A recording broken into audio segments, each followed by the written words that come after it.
YouTube, what's going on? It's Black Couch Booking here with another video. If you're new to the channel, please like, comment, and subscribe. Thank you guys so much for the love for the past couple of videos, man. I started doing this over a year and a half ago, focusing on wrestling, which is one of my passions. I love talking about wrestling. I love debating. I love coming up with theories, and I love fantasy booking. Over 20K views, over 500K subscribers within the last week alone. Thank you guys so much, man, for the love, man. Let's keep on growing, and let's keep showing the world that, we all have opinions, and we all come together and talk about it, whether we agree or disagree. But enough of that, though, man. Let's get right into the video. So today I want to talk about NXT stars that I've been keeping my eye on and that I believe can actually make an impact on the main roster once they get that opportunity. So I just want to know you guys' opinion. Comment down below. What do you think? I'm going to make some comparisons. If you ever watched the NBA draft or NFL draft or MLB draft, I will also try to compare them to some counterparts that have been in the WWE or are currently on the main roster, so we can have something to, draw comparisons to. I'm going to be talking about their ceiling and talking about, their floor. So let's get right into it. So I like to do some honorable mentions first. First thing first, Lola Vice. So I was very high on Lola Vice because I've only seen her here and there, and I liked her body of work. Her body of work, get it? No, I'm just playing.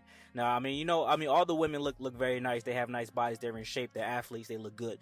But that's what a lot of people are. That's why she's on honorable mention, because a lot of people are stuck on her body. And yesterday kind of proved that to me.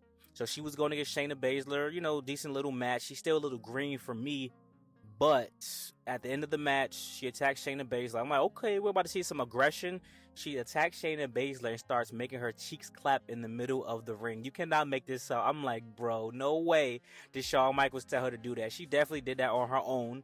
I mean, this is something that that we're still talking about. We're still trying to get over. I feel like Shawn Michaels, HBK, is booking NXT kind of like how the beginning of the Ruthless Aggression era, and trying to show some attitude era in there by letting people, get away with certain things that you wouldn't get in the PG era. That era is over. But at the same token, like, I want to see how talented these women are. Her clapping her cheeks is going to get a lot of views and stuff on YouTube and TikTok, and a lot of horny guys are going to comment. But I actually want to keep seeing how she is in the ring and on the mic, and I think she's pretty decent. So she's honorable mention. I think her floor is like a Eve character, where everybody would just go off of her based off her looks. But I think that her ceiling could be like a Candice Michelle. So I don't think she's super duper talented in the ring. She does enough to have decent matches, but her personality can get her over if she uses it in the right way and not do things just to get clicks on social media, because she does have a pretty good Instagram following. Let's stick with the ladies. Fallon Henley. Listen, I was gonna include Gallus on here as well, but them as a faction kind of throws me off a little bit, because I think that they should stick to being baby faces, especially her in particular, because I feel like she doesn't have a floor. I feel like she can be all the way up to Mickie James. Her character is pretty great. You could do the whole, the country cowgirl western thing, and it could really work out, because you really haven't seen that much.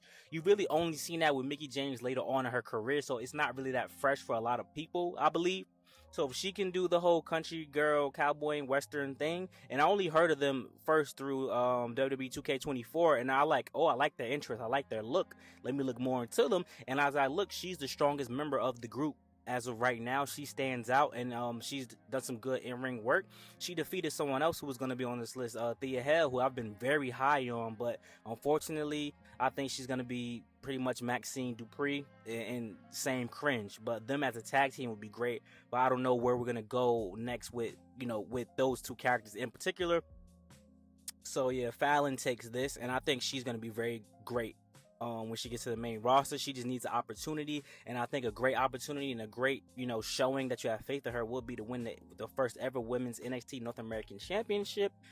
But I have another candidate for that, who I'll get into later. And lastly, for our honorable mention, we got Lexis King. Lexis King is a guy that I think can be better.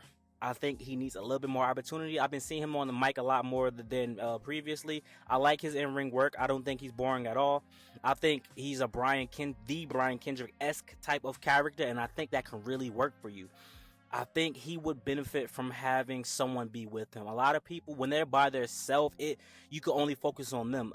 Like the weaknesses that he has, I think a valet would benefit him very well. I would love to see like a Gigi Doling pair with him because she's never going to pair with Austin Theory, sadly, which is something that should be a no-brainer since they came up through Evolve together. But that's a video that I've talked about many, many times on this channel.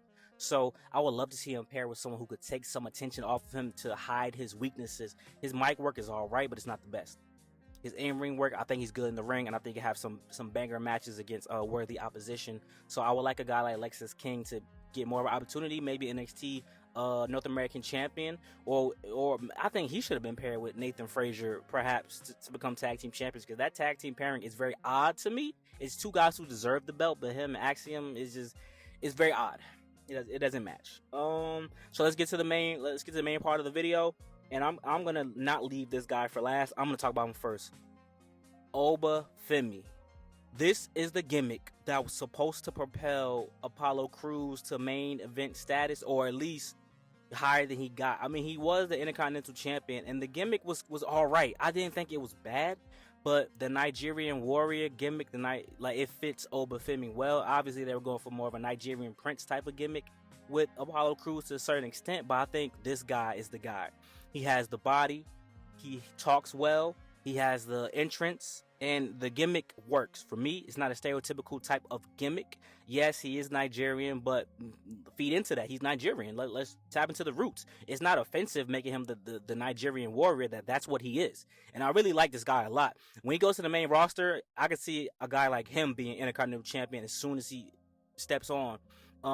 Maybe one day becoming WWE World, or World Heavyweight Champion. Because if you give a guy like Jinder Mahal an opportunity, this guy should definitely get the opportunity. Obviously, you need to keep working on your in-ring talking skills and stuff like that. As far as being an in-ring competitor and as far as being a dominant force, I like it. Having an enforcer like an Omos would really take the character to the next level, if you ask me. But I don't know if they're going to do that. I think they're still trying to figure out what they're going to do with Omos. But I think that could take him to the next level, and hell, give him Apollo Crews as well. We could have the three man army going. That the 3-man army. I can make that a stable on WWE 2K24. Never mind, y'all. Let me stay on track. But I think we can do that, man. That's a good idea. I'm about to fantasy book that video. But I think that would be a good idea, guys. I like this guy a lot, and I really enjoy what he's been doing thus far. And I hope he wins that triple threat match and he kicks both of their ass. Sorry, Wesley. Next, wait. I think his ceiling could be a Booker T. Booker T in WWE, a one-time champion, have some very great matches and very renowned, win some tag team belts with some guys and win some IC belts. I think that's his ceiling. I think his floor would be a Shelton Benjamin. Still great, wins the IC title, wins some tag team championship, but he's not as renowned and not as respected, and it's not as a surefire guarantee that he's going to be in WWE Hall of Fame. I think Shelton Benjamin is his floor for sure. Which is a very good thing. I love Shelton Benjamin. Next, let's talk about one of my favorite women right now. A lot of people are like, she's so hype. Jada Parker is not just hype. I think she's next. She's giving me heel Bianca vibes, which is her ceiling. Heel Bianca in NXT vibes. That's her ceiling. She reminds me of her so much, not because of the skin color or it's the attitude, the aura, the way she talks. That is what Bianca Belair was. Back in the day when she was in NXT, she was going against the likes of Mia Yim. Obviously, she's not as athletic or strong, but she is athletic. She's a former basketball player. So she has the athleticism. She has the natural aura. She has the physique, the body. She looks good. She has everything. She needs to be the NXT Women's Champion. Not North American, but she's still a little green on the mic. She's getting better, though. She's getting better, but she still got that swag and that aura. But she's getting there. She's getting better on the mic, guys. Give her a shot. In the ring, she's great, but I don't like her finisher. Which is why her floor could be the likes of an Alicia Fox. No disrespect to Alicia Fox, but she came up during the Divas era, wasn't that renowned. Beautiful woman, won the championship a couple times, but she had a lot more talent and a lot more to give. She just wasn't given the opportunity. So this is really going to be based on what Triple H does with Jada Parker when she reaches the main event roster, because Shawn Michaels is doing a great job with her presentation. I would like to drop that stable that she has, and I would like to make a new stable, like a Team Bad-esque. Yes, a Sasha Banks, Naomi, Tamina. We can make a new Team Bad with 2 other people on this list. Lash, Legend, and Jakara Jackson. I think their floor is Team Bad. Put these 3 women together, and I promise you could see some magic happen. I think there will be a great stable, a great heel stable. crushing everybody. Show Lash Legend as a big, dominant force. She's bigger than the women. Show Jakara Jackson as the conniving, the scheming, the plotting star that she can become. She might be the weakest of the three and have the least amount of potential, but she can be something great. I think Jada Parker is the Sasha Banks of the group. If they can make that a group, I think we should do that. Team Bad 2.0. And lastly on this list, Tony D'Angelo and the family, a legit stable. Their floor is just being a legit stable throughout time, having won the NXT Tag Team Championships. Now, I'm more high on Tony D'Angelo and Mr. Stax Lorenzo myself, but them as a stable works very well. I like the gimmick. Stereotypical Italian. I like the gimmick. They make it work. The gimmick isn't made to be on some clown shit. It's still a great gimmick, even though it's like, Italian people being in the mob and this and that. But it works for NXT, and I think it can work on the main roster as long as you keep pushing them as serious wrestlers and don't make it a funny thing where they're eating spaghetti and throwing pizza at each other and all that nonsense. Tony D'Angelo can be an IC champion. I think he should be NXT Men's World Champion.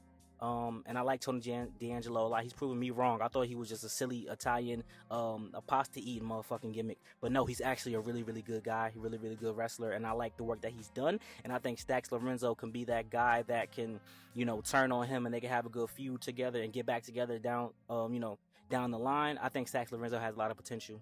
But if you agree with me, please let me know, man. All my videos aren't controversial. I just tell the truth, man. These are the people that you need to look out for, and I hope that they can prove me right and prove the people wrong that are doubters. Thank you guys so much for the love and support. Peace!